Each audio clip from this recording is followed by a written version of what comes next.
Organisasi mahasiswa hukum atau Himakum. Apa yang terlintas di benak kalian ketika kalian mendengar kalimat tersebut? Apakah sekumpulan mahasiswa yang peka terhadap situasi pemerintahan, politik, atau bahkan calon politisi? Daripada menebak-nebak, mending stay tune aja di video ini. Halo Genesian, it's me again Berlin. Welcome back to Talk or Genesian Talk.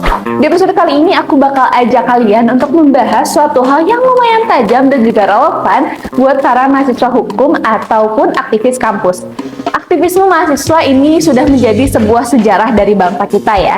Tapi pertanyaannya, apakah di generasi hari ini masih membawa semangat tersebut, terutama bagi para mahasiswa hukum yang punya kelebihan untuk dapat membentuk struktur keadilan, HAM, dan juga kebijakan negara?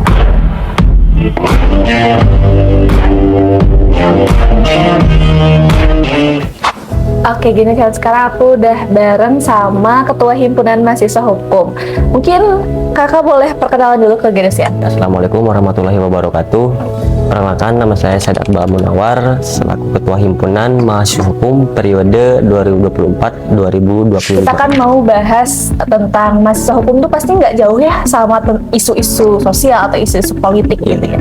Nah, dari Kak Abai sendiri, gimana sih peran mahasiswa hukum saat ini di tengah derasnya isu politik dan juga sosial? Sebagai mahasiswa hukum khususnya, perannya itu sangat strategis. Karena kita tuh sebetulnya mahasiswa harus menjadi social of control. Sebetulnya bukan mahasiswa hukum saja, tetapi seluruh mahasiswa harus peduli dengan isu-isu politik dan sosial. Terus, apa sih langkah konkret yang sudah atau mungkin ingin dilakukan oleh Himakum sendiri dalam membentuk kesadaran entah itu mahasiswa kampus atau mungkin masyarakat secara umum?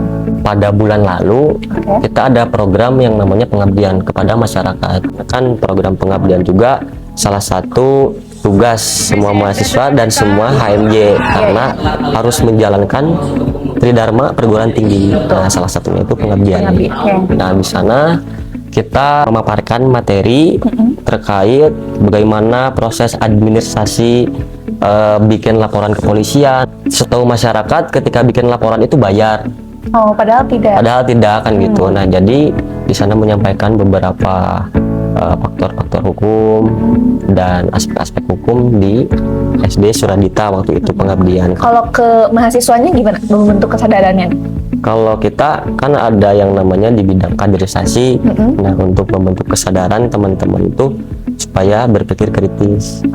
Jadi pengkaderan di himpunan itu tidak kayak di luaran sana lah, kayak harus di push up, kayak harus dicaci maki, tapi bagaimana caranya kita tuh membentuk karakter mahasiswa hukum ini supaya berpikir kritis, kreatif, dan juga inovatif. Lagi mahasiswa hukum itu kan dikenal mahasiswa yang jauh lebih kritis ya dibanding mahasiswa lain.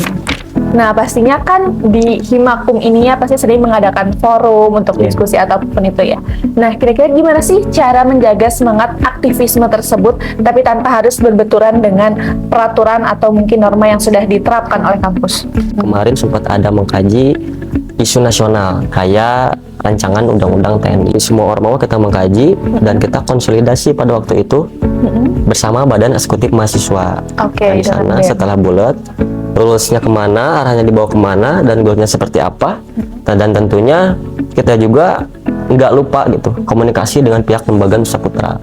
Pak, ini bagaimana seperti ini melanggar aturan apa? Enggak kan gitu. Jadi aturan dari lembaga itu dikaji.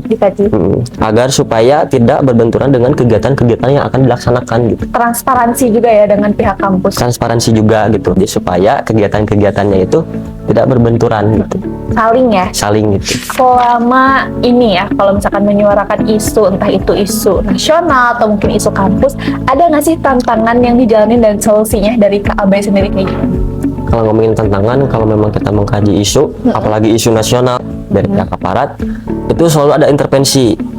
Kayak bahasanya, udahlah kalian jangan demo, ngapain demo? Udah disahkan ini undang-undangnya.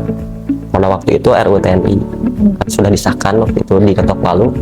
Dan untuk tantangannya, ketika kita ngerasa benar, sebagai mahasiswa kita harus tetap menyuarakan nilai-nilai keadilan, nilai-nilai kebenaran, dan juga kebebasan.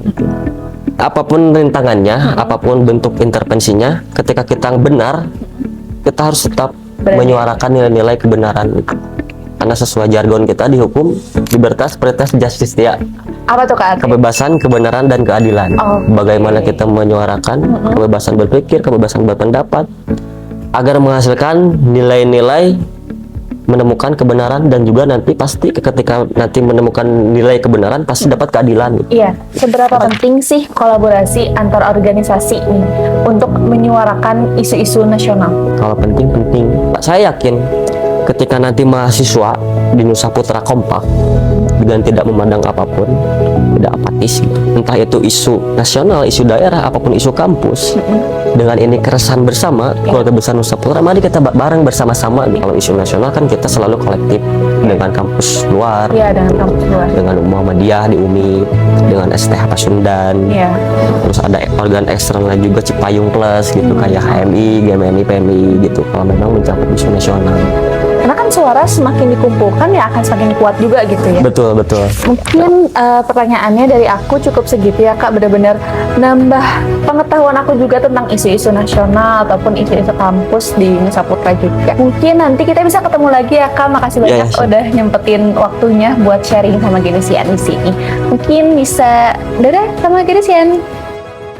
Style Genesian jadi hasil diskusi aku bareng sama Ketua Himpunan Mahasiswa Hukum.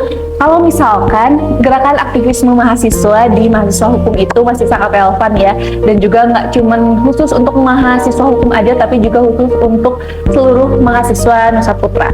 Nah, selain itu, para mahasiswa hukum juga punya kewajiban lain, yaitu tanggung jawab moral untuk bisa membentuk masyarakat secara luas agar lebih sadar hukum. Aku Berliana, sampai jumpa di digital selanjutnya. Bye-bye!